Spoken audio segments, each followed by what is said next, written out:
bem-vindos ao canal Momento com a Palavra, com o pastor Francinaldo. Neste vídeo nós vamos falar sobre o suicídio à luz da Bíblia Sagrada. O suicídio ele está em quarto lugar como uma das maiores causas de morte no mundo. Mas antes de nós entrar dentro do contexto bíblico, nós vamos falar sobre o suicídio do ponto de vista sociológico, aproveitando a ideia de Durkheim, que fala sobre, ele distingue três tipos de suicídio: o suicídio anômico, que é bem representado em situações de anomia social ou ausência de regras que mantinham a coesão social.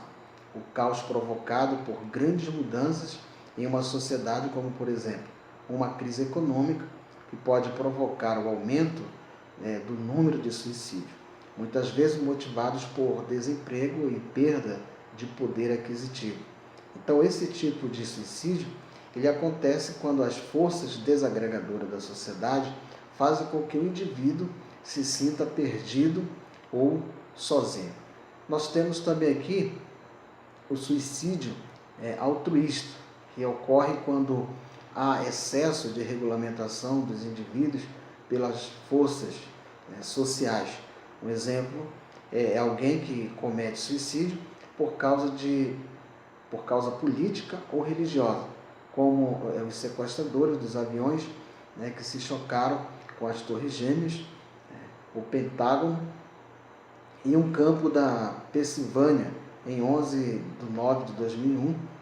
As pessoas que cometem suicídio altruísta subordinam-se às expectativas, expectativas coletivas, mesmo quando a morte é o resultado. E nós temos aqui, em terceiro lugar, o suicídio egoísta, que acontece quando as pessoas se sentem totalmente separadas da sociedade. Normalmente as pessoas estão integradas na sociedade por papéis de trabalho, laços com a família e comunidade e outras obrigações sociais.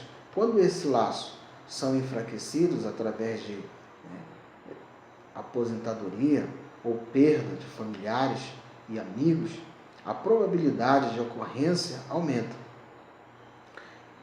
Os idosos que perdem esses laços são os mais suscetíveis ao suicídio egoísta.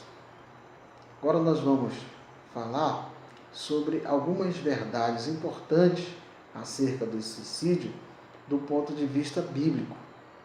Em primeiro lugar, a primeira verdade sobre o suicídio é que não há nenhum texto na Bíblia que prove o ato, ou que aprove o ato do suicídio. Você não vai ver isso de Gênesis a Apocalipse, nenhum texto dando ênfase, aprovando esta prática do suicídio, independentemente de qualquer circunstância. Então essa é a primeira verdade.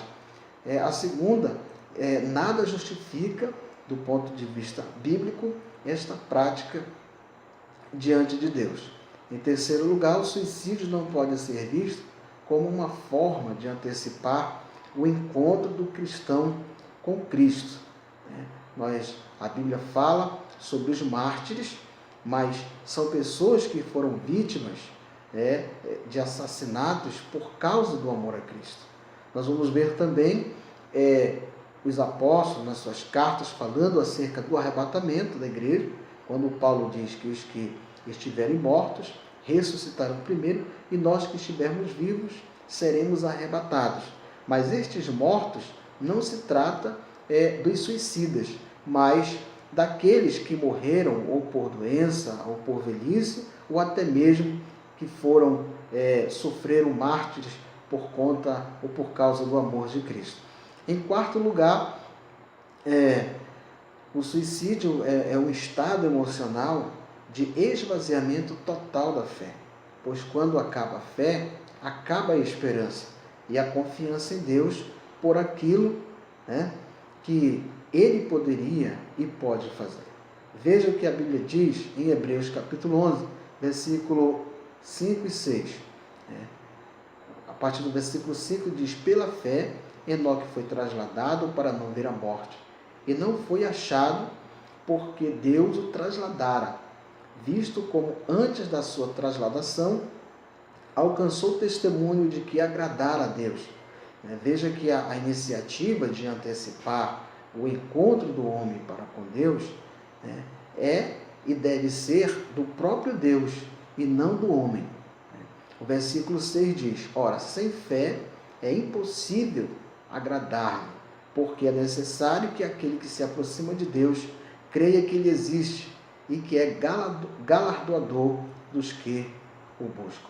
Em quinto lugar, se suicidar com a justificativa de antecipar o encontro com Deus é uma atitude contrária à palavra de Deus, pois fere o mandamento do Senhor de amar o próximo como a si mesmo.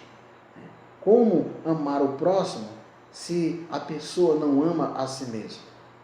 E o mandamento também que diz: não matarás. Que exemplo um suicida pode deixar em relação ao valor da vida? Em sexto lugar, o suicídio não acontece simplesmente pela vontade de querer morrer, mas ele surge com uma alternativa, ou como uma alternativa, para avaliar ou para aliviar a dor do sofrimento pela perda de um ente querido, por um sentimento amoroso não correspondido, por um sentimento de culpa e por uma frustração, etc. Mas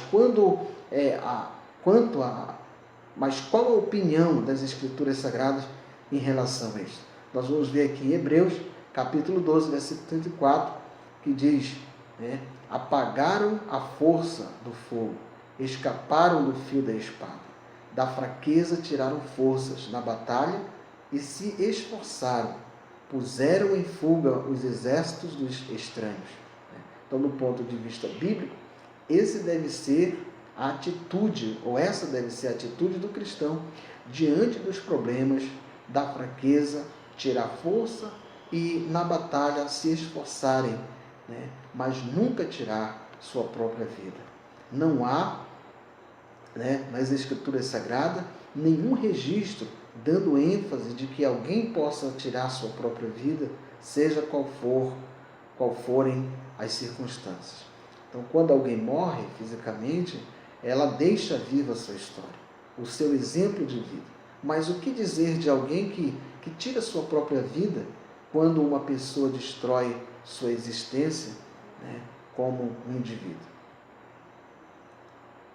Então, veja, quando alguém morre fisicamente, ele deixa viva a sua história, o seu exemplo de vida.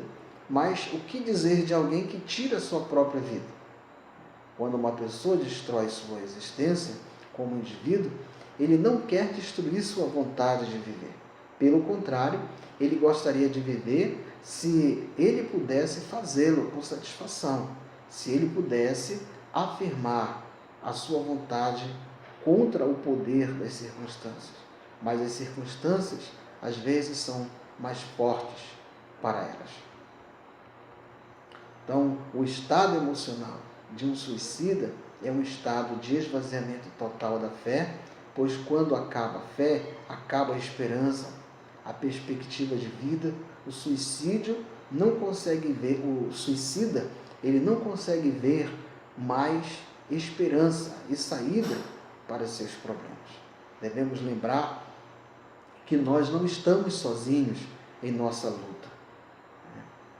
Davi estava perturbado e lutou em profundo desespero. Ele diz aqui que em muitos dos salmos ele escreve sobre sua angústia, a solidão, o medo do inimigo, seu coração gritando contra o pecado e a culpa. Vemos o seu enorme pesar na perda de seus filhos, aqui em 2 Samuel, capítulo 12, versículo 15 ao versículo 23, e capítulo 18, versículo 33. Em outros lugares, a honestidade de Davi, com suas próprias fraquezas, dá esperança para nós que lutamos hoje. Para nós que lutamos hoje. nós vimos isso aqui, em Salmo 38, versículo 4, que diz: pois já as minhas iniquidades ultrapassam a minha cabeça, como carga pesada são demais para mim as minhas forças. Porque está abatida a minha alma. E por que te perturbas dentro de mim? Espera em Deus, pois ainda o louvarei, o qual é a salvação da minha face e o meu Deus. Salmo 42, versículo 11. Nós temos aqui outro exemplo. Elias estava desanimado, cansado e com medo. Após grandes vitórias espirituais sobre os profetas de Baal, este poderoso homem de Deus correu para salvar sua vida, longe das ameaças de Jezabel, e lá no deserto ele se sentou, e orou, se sentindo derrotado e desgastado. Veja bem aqui em 1 Reis, capítulo 19, versículo 4, Elias, aqui o texto diz: ele, porém, foi ao deserto, caminho de um dia, e foi sentar-se debaixo de um zimbro, e pediu para si a morte, e disse: já basta, ó Senhor, toma agora a minha vida, pois não sou melhor do que meus pais. 1 Reis, capítulo 19, versículo 4. Veja bem que ele não toma a iniciativa de tirar sua própria vida, mas ele entrega este direito ao próprio Deus, Toma agora a minha vida. Mas ele não toma a iniciativa, ele não toma a atitude de tirar sua própria vida, porque somente a Deus pertence. Nós temos também outro exemplo de Jonas. Ele ficou irritado e queria fugir após Deus chamar Jonas para ir a Nínive para pregar ao povo ele fugiu tão longe quanto podia, e depois de uma tempestade no mar, sendo engolido por um peixe gigante, e depois sendo salvo e dado uma segunda chance a ele, obedeceu. Ele pregou a mensagem de Deus para o povo de Nínive. A misericórdia de Deus estendeu a mão para todas as pessoas que se viraram para ele. Mas, em vez de alegria, Jonas ficou bravo. Veja o que Jonas diz em Jonas capítulo 4, versículo 3. Peço-te, pois, ó Senhor, tira-me a vida, porque melhor é morrer do que viver. Veja outra vez aqui, o profeta Jonas dando este direito ao próprio Deus, mas não necessariamente a ele. Ele tinha consciência que a vida pertence a Deus, portanto ele coloca na mão do Senhor dizendo: tira-me a vida. E mesmo depois que Deus estendeu a mão para Jonas novamente, com grande compaixão, ele respondeu e ele disse: faço bem que revolte até a morte. Jonas capítulo 4, versículo 9. Nós temos outro exemplo de Jó, que sofreu com grande perda, como todos nós conhecemos, e a devastação, a doença física. Este homem justo de Deus perdeu literalmente tudo. Tão grande era o seu sofrimento e da tragédia que mesmo a sua própria esposa disse. Então sua mulher lhe disse, em Jó capítulo 2, versículo 9: ainda retens a tua sinceridade? Amaldiçoa a Deus e morre. Embora Jó manteve sua fidelidade a Deus durante toda a sua vida, ele ainda lutava profundamente através das trincheiras da dor. Porque não morri, ele diz aqui no capítulo 3, versículo 11 de Jó: porque não morri eu desde a madre? E em saindo do ventre não expirei? Nunca estive tranquilo, nem sosseguei, nem repousei, mas veio sobre mim a perturbação. Jó capítulo 3, versículo 26. A minha alma tem tédio da minha vida. Darei livre curso à minha queixa. Falarei na amargura da minha alma. Jó capítulo 10, versículo 1.